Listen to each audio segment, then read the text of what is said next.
Once you overcome the 1-inch tall barrier of subtitles, you will be introduced to so many more amazing films, said Parasite director Bong Joon-ho as he claimed the prize for foreign language film. In one perfectly barbed sentence, Bong called out the American movie-going public's perceived aversion to subtitles. Bong effectively stated in English, I think we just use one language, the cinema.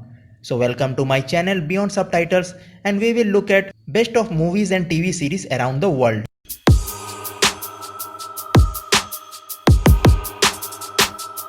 We saw the great Bong Joon-ho make history by not only winning Best International Film for Parasite but Best Picture as well, something that has never happened before.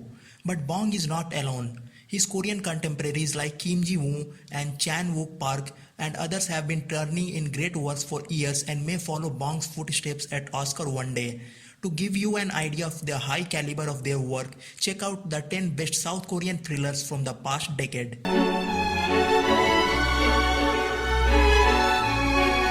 The Age of Shadows. Ji-woo Kim is among the top 3 Korean movie makers working today, joined only by Chan Wook Park and Bong Joon-ho. As such, his period thriller of The Age of Shadows demonstrates why.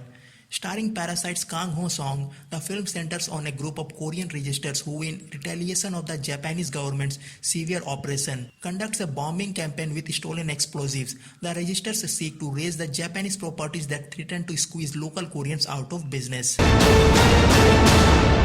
바로 그놈이 밀정인 거죠. I Saw the Devil. In terms of brutal revenge films, nothing can outdo Ji-woo Kim's unflinchingly violent and hugely satisfying I Saw the Devil, not only in South Korea or anywhere else. The film tracks a sadistic psycho killer who slaughters several women and children in Korea.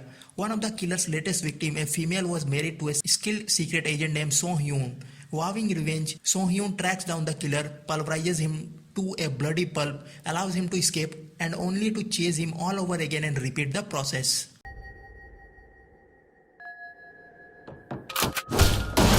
The Handmaiden. While most famous for shaking up the world with his 2003 revenge tale Old Boy, in 2016 Chan Wook Park turned in a sultry and deeply duplicitous romantic thriller in The Handmaiden. Set in 1930s Korea, the film tracks So-ki, a hired handmaiden, to look after a rich Japanese heiress named Hideko. However, So-ki is really a cunning thief who has been hired by a man to help seduce Hideko and bilk her fortune. So-ki enlists her boss, posing as a Japanese count, to do the seducing. Of course, nothing goes as planned. The Housemaid. For a torrid and thrilling romantic melodrama, look no further than Sang Soo's The Housemaid. Aside from the slick direction and convincing performances, what makes the movie so great is the twisty premise. When a young housemaid named Yoon Ye is hired by a wealthy couple, things look bright. But when the father of the family seduces Yoon Ye, the family finds out. Table turn and the allegiances shift as the women in the family plot to ruin Yoon Ye's life. The Man from Nowhere. Not to be confused with the 1966 spaghetti western of the same name, Jeong Byung-lee's The Man from Nowhere is one of the most thrilling action flicks to come out in the last 10 years, regardless of the country. The premise finds a Korean mother involved in a drug smuggling operation. When she is caught stealing from her bosses, the woman's young daughter So-mi is kidnapped. So-mi happens to be the only human connection to Cha Tai-sik, a gruff special agent who takes it upon himself to find the girl and deliver her home safely.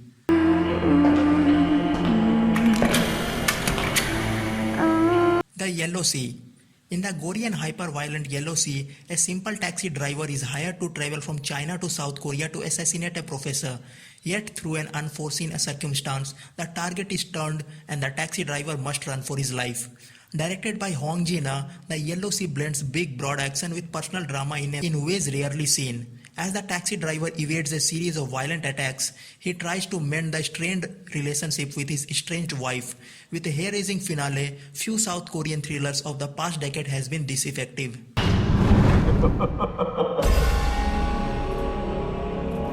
The Wailing. One of the lower-profile Korean thrillers happened to be one of the absolute best.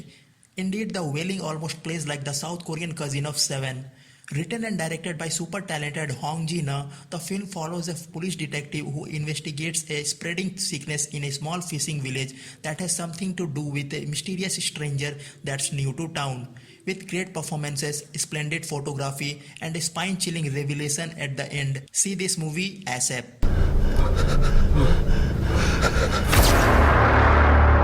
Train to Busan.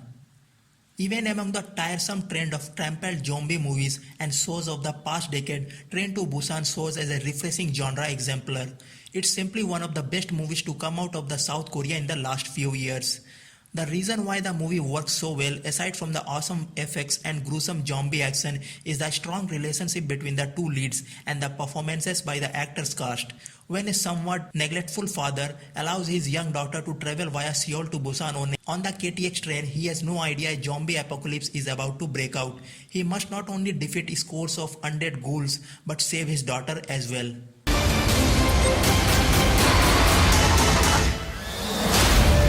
Snowpiercer. From one train to another, Bong Joon-ho is such a talented filmmaker that you can make a case for all three of the thrillers he made between 2009 to 2019. While Mother just misses the cut, Snowpiercer cracks the top 5.